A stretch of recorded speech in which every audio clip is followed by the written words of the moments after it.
Top quality और consistent performance के लिए सिर्फ सिल्वर पंप्स। टॉप क्वालिटी और कंसिस्टेंट परफॉर्मेंस के लिए सिर्फ सिल्वर पंप्स, नाम याद रखना। मॉन्सून पूर्व सरींनी मुंबईला झोडपून काढलेला आहे। पुढील 4 दिवस मुंबईमध्ये जोरदार पावसाचा इशारा हवामान विभागाने दिलेला आहे। मी सध्या मुंबईच्या वडाळा परिसरामध्ये आहे। या ठिकाणची स्कायलाईन आपण पाहू शकता की कशा पद्धतीचं वातावरण सध्या मुंबईमध्ये झालेलं आहे। ढगाळ वातावरण आपल्याला स्पष्टपणे पाहायला मिळते आणि मंगळवारी संध्याकाळी सुद्धा विजांच्या कडकडाटासह झालेल्या जोरदार मॉन्सून पूर्व सरींनी शहरातील अनेक भागांना झोडपून काढलेलं आहे। यामध्ये जास्तीत जास्त पाऊस जो आहे तो जोगेश्वरी, अंधेरी, मालाड, कांदिवली, बोरिवली, कुर्ला, मीरा रोड परिसरामध्ये पडलेला आहे।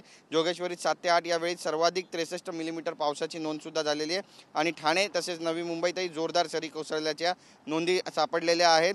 विजांसह वादळी वारे आणि मध्यम ते जोरदार पावसाचा इशारा जो आहे तो आता हवामान विभागाने मुंबई, ठाणे, रायगड आणि पालघर जिल्ह्यांना दिला आहे। आठवडाभर हे पावसाचं वातावरण राहण्याची शक्यता वर्तवण्यात आलेली आहे। मुंबई महानगरपालिकेच्या आकडेवारीनुसार उपनगरातील अनेक भागात मध्यम ते जोरदार पावसाची नोंद झाली आणि येत्या 4 दिवसांमध्ये सुद्धा अशीच नोंद होण्याची शक्यता आहे। काही ठिकाणी झाडं कोसळल्याच्या घटना देखील घडल्या आहेत। पवईमध्ये एक 40 वर्षाची महिला झाड कोसळून जखमी झाल्याची माहिती मिळालेली आहे। ठाणे, रायगड, पालघर इथेही आठवडाभर वादळी वारे कायम राहतील आणि पावसाचा जोर कायम राहण्याची शक्यता आहे। त्यासोबतच विजा देखील कडाडणार आहेत आणि त्यामुळे मुंबईकरांनी त्यासोबतच ठाणेकरांनी, पालघरकरांनी आपल्या आरोग्याची आणि आप्तेष्टांची काळजी घेणं अत्यंत गरजेचं आहे, असं सुद्धा आवाहन महानगरपालिकेकडून आणि हवामान विभागाकडून करण्यात आलं आहे। कॅमेरा पर्सन अमित शिगवणसह गिरीश गायकवाड, TV9 मराठी, मुंबई।